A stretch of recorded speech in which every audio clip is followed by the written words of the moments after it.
Hello everyone.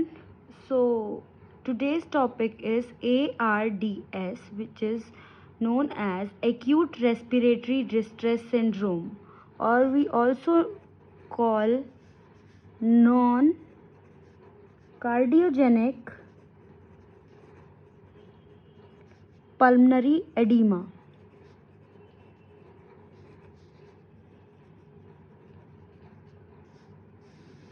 Basically, in this disease, there is fluid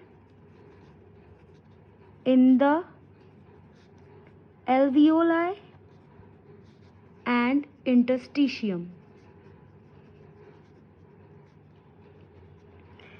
alveoli जो होता है उसके अंदर फ्लूइड का होना या इंटरस्टिशियम में फ्लूइड का प्रेजेंट होना इज कॉज्ड ARDS. ARDS के बहुत सारे नेम्स हैं, like it is also known as shock lung, acute lung injury,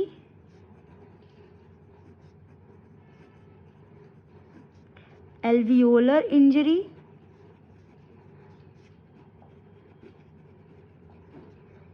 diffuse alveolar damage,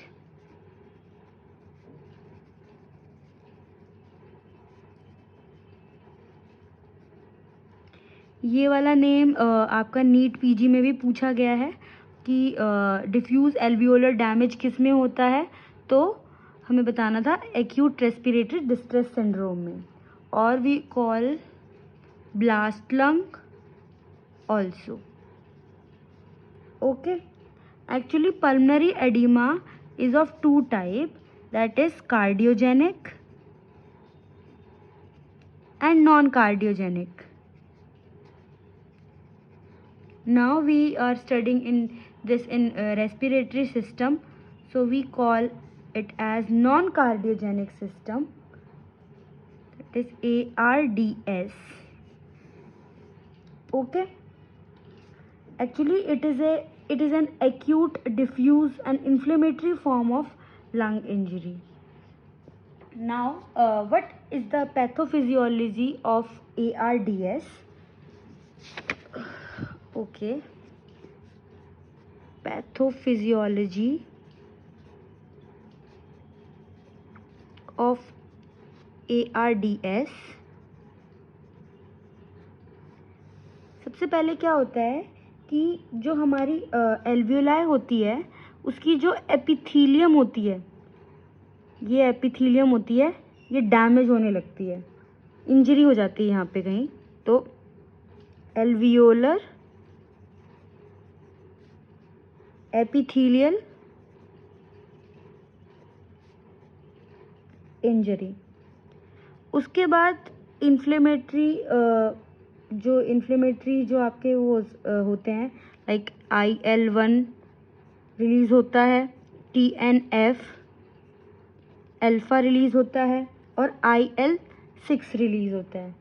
जैसे ही ये रिलीज होते हैं उसके बाद वहाँ पर न्यूट्रोफिल्स वहाँ पे ये रिक्रूट कर देता है न्यूट्रोफिल्स को एंड देन डैमेज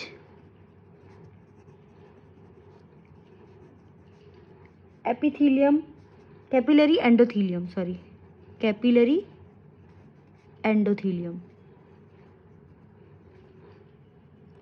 जैसे ही कैपिलरी एंडोथीलियम डैमेज होगा तो इसके अंदर जो भी फ्लूइड था वो एंडोथीलियम से बाहर आने लग जाएगा. Fluid coming out of endothelium and this can cause pulmonary oedema.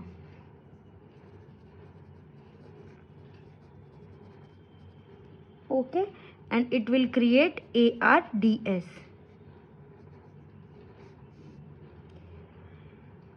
Now what मतलब उसके बाद आगे होता क्या है? ARDS होने के बाद आगे क्या होता है? तो तीन चीज़ें क्या होती हैं? फर्स्ट तीन चीज़ें क्या होती हैं आपकी? First is impaired gas exchange, impaired gas exchange, okay. जिस और अगर impaired gas exchange है, it means it is a type 1 respiratory failure, type 1 respiratory failure, जिसकी वजह से क्या होता है, टाइप 1 में हमेशा क्या होता है, हाइपोक्सिया होता था ना, हाइपोक्सिया होगा and then pulmonary constriction, pulmonary constriction. Now second is ARDS में आपका होगा pulmonary vasoconstriction, normally pulmonary vasoconstriction, and third is decrease lung compliance, decrease lung compliance, जो कि टाइप 3 रेस्पिरेटरी फेलियर होता है। इसमें क्या होता है कि एयर स्पेसेस जो होते हैं हमारे एल्वियोलाई के विद वो फिल्ड हो जाते हैं विद ब्लडी प्रोटीनेशियस फ्लूइड से। तो इसमें क्या होता है कि एयर स्पेसेस जो होते हैं filled with proteinaceous fluid, okay, and जिससे कि अगर वहाँ पे उसके अंदर अगर प्रोटीनेशियस फ्लूइड आ गया तो वो सर्फेक्टेंट का लॉस कर देगा, तो लॉस ऑफ सर्फेक्टेंट,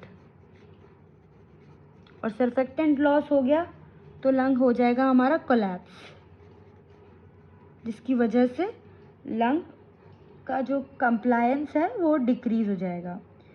तो रीज़न क्या है, ये तो पैथोफिजियोलॉजी था कि एल्वियोलर एपिथेलियल इंजरी हो रही थी वहाँ पे, ये जो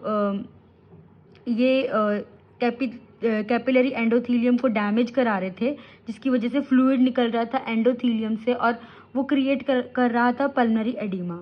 बट अब क्या है कि रीज़न क्या है, ऐसा हो क्यों रहा है, ऐसा हो क्यों रहा है कि जब जो एल्वियोला है उसकी एपिथेलियल इंजरी हो क्यों रही है, तो इसके दो कॉजेज़ हैं।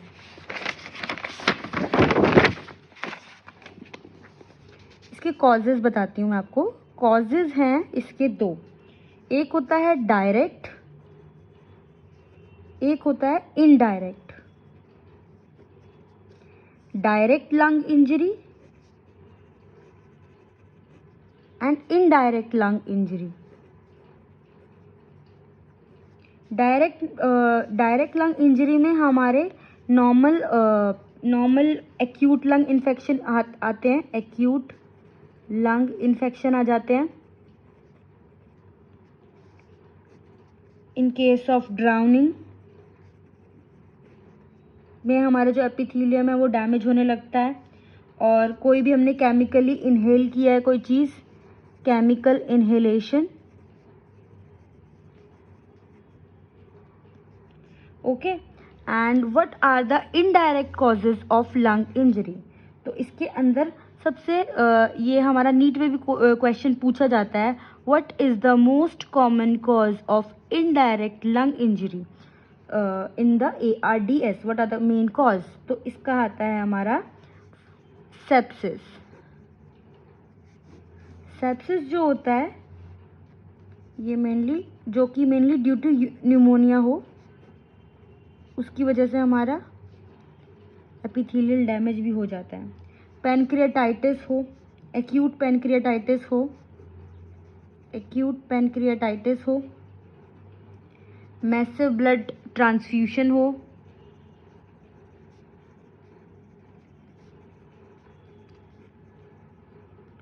कोई ट्रॉमा या बर्न हो,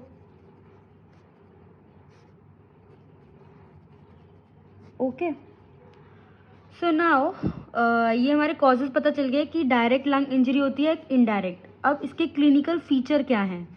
क्लिनिकल फीचर में सबसे पहला ARDS में क्या होता है, सबसे पहला होता है डिस्निया ऑन रैपिड ऑनसेट, सांस लेने में प्रॉब्लम होती है, dyspnea of rapid onset. Second is hypoxaemia. मैंने आपको बताया था कि टाइप 1 रेस्पिरेटरी फेलियर होता है. ठीक है. इसके बाद आप इसके अंदर टेकिप्निया भी देखेंगे. Tachypnoea, diaphoresis, tachycardia.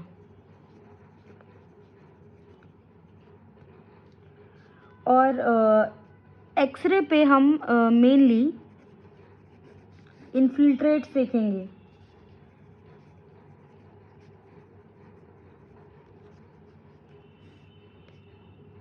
Okay. Now what are the criteria to call a patient that is, मतलब वो ARDS है, कैसे बताएंगे? तो सबसे पहले एक क्राइटेरिया होता था, दैट इज़ पहले हम यूज़ करते थे उसे, जिसे ऑब्सोलेट क्राइटेरिया भी बोलते थे. तो according to the obsolete criteria और द अर्लियर used और obsolete criteria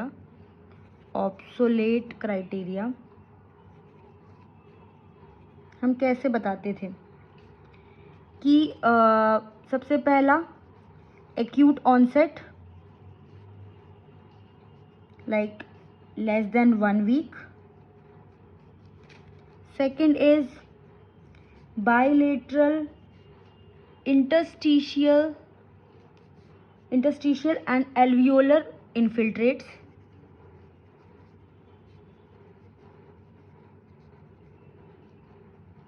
Okay. And third is PCWP. What is PCWP? PCWP is pulmonary capillary wedge pressure. If it is less than 18 mm of Hg, then we call it is ARDS. और जो हमारा क्या कहते हैं, partial pressure of oxygen और FiO2 का जो ratio है वो less than 300 mm of Hg हो तो हम उसे ARDS के अंदर इंक्लूड करते थे. ये क्वेश्चन नीट PG में पूछा गया है. ठीक है, कि what is the value of the ratio of PaO2 and FiO2. तो less than 300 mm of Hg. अब हम कौन सा, ये तो पुराना वाला था, अब हम यूज़ करते हैं Berlin's criteria. Berlin's criteria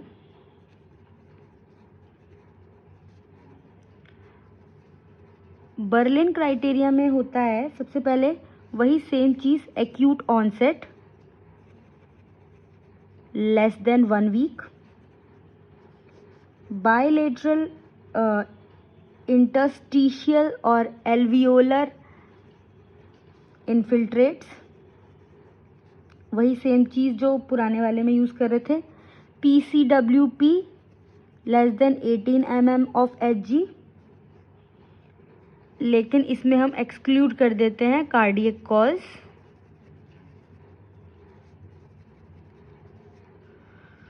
third is PaO2 and FiO2 ratio is same.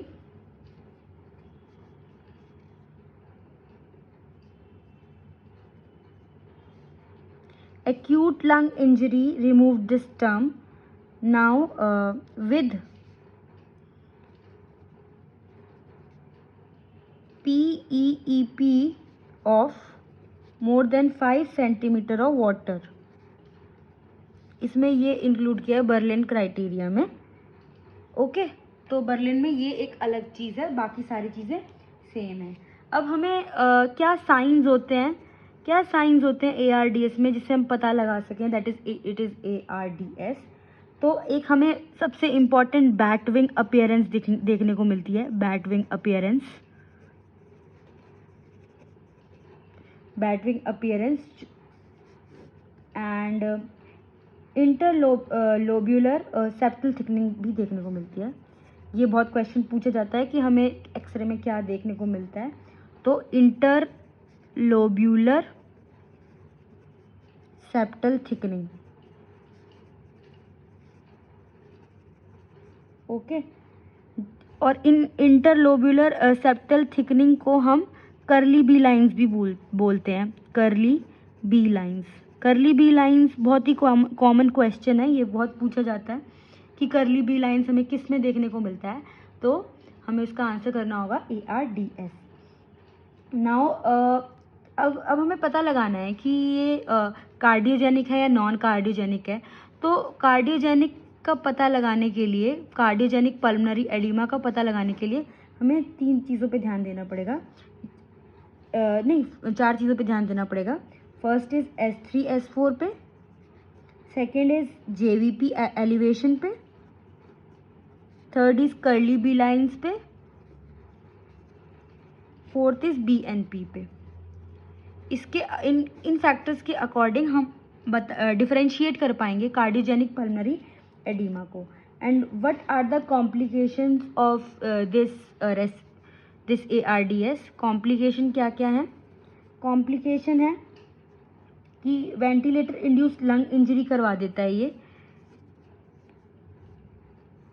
Nosocomial infection, pulmonary emboli, multiple organ dysfunction, like this. So today's topic is all about ARDS, acute respiratory distress syndrome.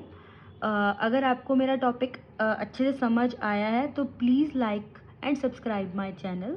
Thank you so much.